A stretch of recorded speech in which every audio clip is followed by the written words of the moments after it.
Hey Cougars, I'm Betsy, and in this week's episode, we'll be interviewing a member from the swim team, a HOSA member, and we'll also be taking a look at a robot made from the robotics team, so please stay tuned for that. Up next, we have Tiago interviewing a member of the swim team.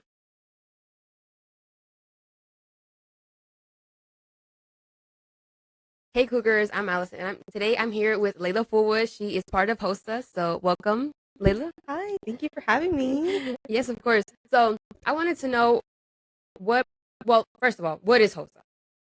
Okay, HOSA is a health organization, and we focus on all aspects of healthcare. That can be from veterinary science to neurological studies, and we study pretty much everything in that realm. Okay, so how long have you been in HOSA for? When did you start? I started my sophomore year, so that's going on 3 years now. Ooh, wow, dedicated. That's amazing. So what made you join, first of all? I know, when you found out what HOSA was, I want to join that. What made you enjoy it? So I knew I wanted to go into healthcare, but I just didn't know where I wanted to go. So I figured that HOSA would be a great start, a great stepping point of where I wanted to go and guide me on where I wanted to go in healthcare. Oh, okay. So what are some options that you have now? Ever since you started 3 years ago, do you have any options? Maybe what's interesting more in the future? What do you want to go into? So right now I want to go into nursing. Nursing is really interesting, and specifically I probably want to be a nurse practitioner in pediatrics. Oh, has it changed or has it always been the pediatrics? It's always been pediatrics, yeah. Oh yeah, me too. For me it's been the same. I also want to be a nurse, but specifically I've always wanted to be a labor and delivery, and that's never changed. So that's good that we share that in common. That we know what we want and that's what we strive for. Yeah. Yeah. So is there any exciting events, anything you guys do in specific, with HOSA, you guys doing any drives, charity events? What do you guys do? So yeah, we do a lot of charity events, a lot of community service opportunities. One thing that is definitely reoccurring in HOSA is that we do the vision and hearing at different elementary schools. For example, like Villar, we have members help with hearing and vision for students at Villar. And then we events, we currently are getting ready to start build kind of high for state, which is in March. When people at state, at SLD or state leadership conference, people can compete for different competitions, and hopefully when people play state, will be able to attend ILC or international competition. Okay, so what exactly are these competitions? What do you guys compete for? Over a wide variety of topics. Medical, if I remember on the top of my head, medical preparedness, medical reading. I believe there's a biomedical something in there. And some of them require SUP testing or state qualified testing, and then you go to state. So it's a certain step that you have to take in order to get that state. Oh, so you guys made it to state? Yeah. Yeah. So congratulations on that. Thank you. All right. So, is there anything that HOSA done to you personally? Anything you want to take from that in the future? Yeah, definitely. So at first in HOSA, I was super. I kind of kept to myself, and I just kind of took the information like it was. But throughout the 3 years that I've been in HOSA, I have a bunch of people who are interested in the same topic that I'm interested in, which is super exciting, and HOSA helped me become more outgoing, which is nice. And also I've been able to dwell in healthcare, which is what I want to do when I graduate. That's great. Actually, I'm kind of interested now. I kind of need to get into that. All right. Well, Layla, it was very nice having you here. I got to learn a lot about HOSA. Yes, thank you for having me.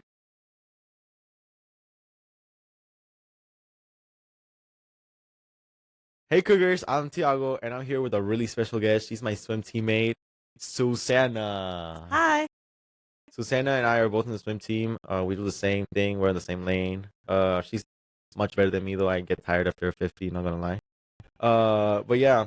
So we just recently had a meet, and she was on the team of the 200 relay for the girls, and they got first by a lot, thanks to her and also Dina, and then all the rest of the girls that were in that thing. But yeah, how do you feel about that? I think we did pretty good. Yeah, if I see y'all do this stuff, because I'm new, guys. And she's been doing this since it was 7, and she took a break or whatever. But how long have you been in Alexander's swim team? Oh, I did it during my 8th grade year, and then I have done it. And you do breaststroke, right? Yes, that's my favorite. Yeah, she should be doing breaststroke. I don't know. How do you? Okay, so when you do breaststroke, guys, if y'all didn't know, your legs kind of like go like a frog, and they just like that. You don't have like knee pain or nothing. Like your knees just don't like. No, it's kind of calming to me. I kind of like it. You kind of like the okay. So we might have a masochist right here. But for me, I hate it. I hate breaststroke kick. So basically, before we start any practice or any meet, we warm up, right? And some of us during the meet or whatever, we just try too hard and we get a cramp. What's been like your worst cramp? I haven't had one in a really long time, Okay. but the worst one, I had to get out of the pool and I had to sit for like 20 minutes and just stretch. Like Hmm? really? Yeah, it was bad. Oh my! It What, didn't what feel part? good. What part of your leg or your arm? It was my thigh, like tightened up, Ooh. and then like my arm tightened up after that. That was amazing. So it was both parts. Oh. Wait, so like, did you just like stretch the whole time for like 20 minutes? Hmm. Because they also say you have to like eat potassium and banana. That's a big part. It helps avoid bugs. But Yeah. if you don't you don't eat it, like most people don't eat eat bananas like during practices or like before. So sometimes I get them in practice. During meets I don't usually get them, but Because it makes you like nauseous. Like I just make like really? do you when you swim does it make you nauseous? Only if I push myself really hard. Like if I'm like doing sprints, then yeah. Oh my. No, I remember my first meet. Well, not a meet. First thing like the tryouts actually. They made us do a 50 time.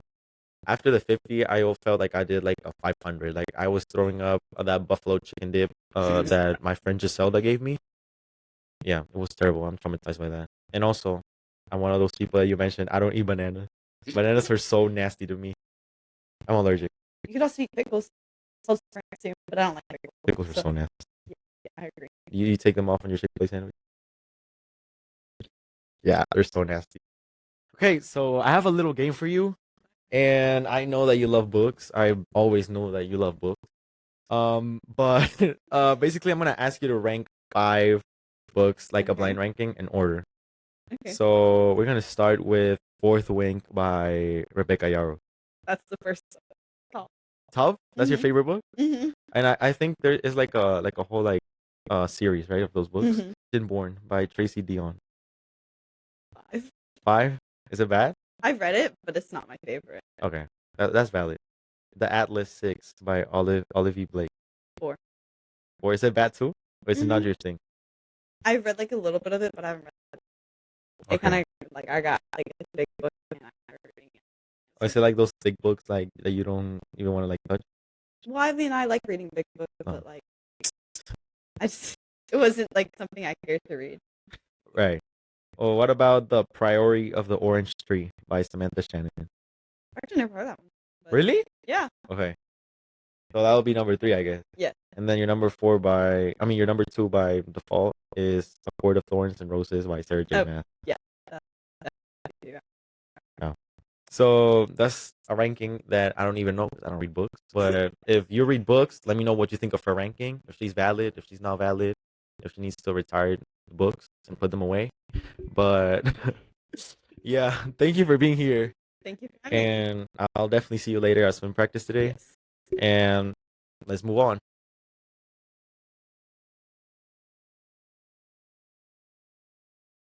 Hey guys, we're back with the robotics team today. We have Denny Trejo and Kevin Rico today. How are y'all guys? I'm doing pretty well. I'm also doing pretty well. That's good. So what do y'all do for robotics? So like a big part of the competition is just making like a notebook where we document everything, like building the robot itself, and then obviously we have to build a robot, and then we also had to do like a marketing presentation and market the robot to some judges. We weren't really prepared for it, but I mean it worked. Whatever we did. Well, it's y'all's first year, isn't it? Yeah. So how well did y'all place actually? We got first. So y'all weren't prepared, but y'all got first. I'm pretty good at winging it. What was the hardest part for y'all about building in robotics? Honestly, I think the hardest part was probably time management and the materials list because they gave us a certain amount of things that we could use to build the robot, and some of the stuff was really random. I think that was a big part. What do you mean by random? The 90% of our materials was like plywood. They gave us one wheel. They gave you one wheel and plywood. I Provide no tools, but They provided us with like the brain of the robot and a few of the electronics. If that Mhm. makes sense, like the motors and stuff. But like wheels, we had to cut those out of the wood. So they just gave y'all plywood, a brain, and I'm assuming wire. A wheel. A wheel. a wheel and then like a few other stuff. But And y'all had to build a robot out of that? Yeah. Well, y'all did pretty dang good. So what? Oh, go ahead. What's the robot supposed to do? There's it's like a different theme every year, and so this year we play a game against 3 other robots, Mhm. and you have to like collect these little like golf balls. It's just that some of them are filled with like they're filled with like I don't even know what they're filled with, but they're just like the real, they're true, and then the other ones they're empty, and so they're fake, and so we have to collect, or we just have to score points basically. You can score points by collecting balls. So it And has to so- go around and pick up balls. Does it matter what way it picks it up? Or Not really. There was some teams that use like magnets to pick them up. But yeah, I mean, our main strategy is because you also get like 130 points just by opening 2 latches, and then so we would just do that. Our whole method, we would just open both latches and then we just collect random balls. And it got us well, first. obviously, yeah. I was Yeah. about to say y'all did pretty good on it if y'all got Yeah. first. And what we were worried about is like the little wheel that they gave us. We just slapped it on the back, and for the first like 8 rounds it was doing good. We got to the finals and Mhm. it immediately broke, and so we just hot glued it back together like midway through. Well, would y'all want to show the robot on the podcast today? Yeah, we can. It's just we didn't really fix the wheel, so If it rolls, it rolls. it rolls. Well, we'll be right back with them showing off the robot. So this is our robot that they gave us like a certain list of materials, and we just did what we could with it. yep, we have 2 wheels with the motor, and we have an arm and a turret. Yeah, and then they only gave us 1 wheel, so the other 2 wheels are cut out of wood. So that was fun. Yeah. Yep. And that's basically it.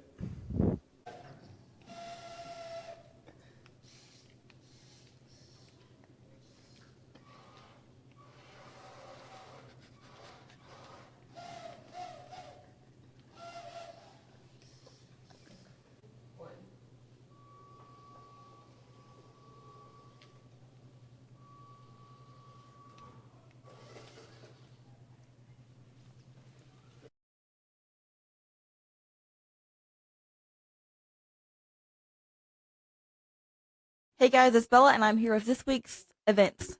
Okay, so first up, we have a couple food drives. We have FFA Community Relief Drive, and that's going to be going on until November 19th. And then next week, we do have the holiday break, so make sure you do not come to school because no one's going to be here. And then going with that, while you're on break, you might want to take advantage applying to some colleges because it is no fee November in the month of Georgia, so you can go ahead and apply to all your colleges without worrying about that fee. And then we do have some colleges coming for instant decision day later this month. We have KSU, West Georgia, and West Georgia Tech, so make sure you're looking out for that. This Tuesday we have DECA Sweater Weather Social. Then we do have the prom fashion show auditions coming up December 5th, so make sure you get your applications in before them, and you can find it on ALX Formo's Instagram page. Honor BAM auditions are going to be held November 13th. Then we have a biology boot camp coming up December 4th. Make sure you sign up with whatever biology teacher you had. Then we also have the Snowflakes and Sneakers Winter Dance held by the basketball team, and that's going to be December 13th, 7 to 10 p.m. And then we also, for sports, we have the Senior Night Flag Football on November 19th, 7 p.m. Then this Friday, today, we have the state competition for varsity cheer at 3 o'clock in Macomb Coliseum. So if any of you guys are there, thank you for going, and good luck to all of our cheerleaders. Okay, now should I do Alright, Cougars, thank you so much for watching this week's episode of the podcast. We hope you did enjoy it. And then thank you again to Robin Salvage for this lovely couch that we get to feature in every episode. I hope you guys stay tuned next week to see what's going on with the Cougars.